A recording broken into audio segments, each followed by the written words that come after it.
दूसरों पर निर्भर।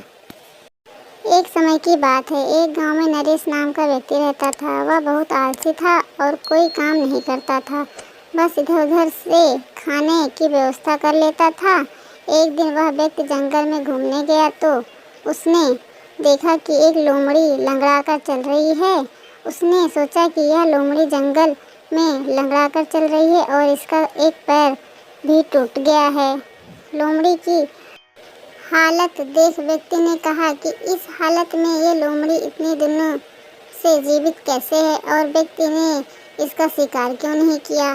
इस घने जंगल में खाने के लिए मांस कैसे मिलता होगा, यह सोचते हुए वह व्यक्ति लोमड़ी के पीछे पीछे चलने लगा ताकि जान सके कि उसकी खाने की व्यवस्था कैसे होती है। कुछ देर चलने के बाद व्यक्ति को जंगल में शेर की दहाड़ सुनाई दी। वह डरकर पेड़ पर चढ़कर छिप गया। उसने देखा कि शेर के मुंह में मांस का टुकड़ा है और उसके मुंह से एक टुकड़ा गिर गया। लोमड़ी ने उस मांस के टुकड़े को खा लिया।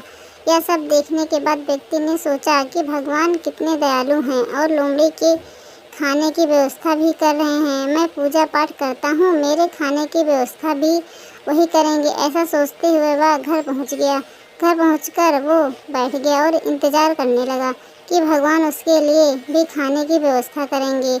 ऐसे सोचते सोचते 4 दिन गुजर गए, लेकिन उसे खाना नहीं मिला। खाना नहीं मिलने की वजह से वह व्यक्ति कमज़ोर हो गया। तभी उसके घर के बाहर से संत गुजर रहे थे। संत को देखकर वह दौड़कर उनके पास गया और अपनी आप बीती सुनाई। संत ने कहा कि भगवान तुम्हें घटना के माध्यम से एक बड़ी सीख देना चाहते हैं कि तुम्हें लोमड़ी नहीं शेर की तरह बनना है। तुम्हें दूसरों पर निर्भर नहीं होना है।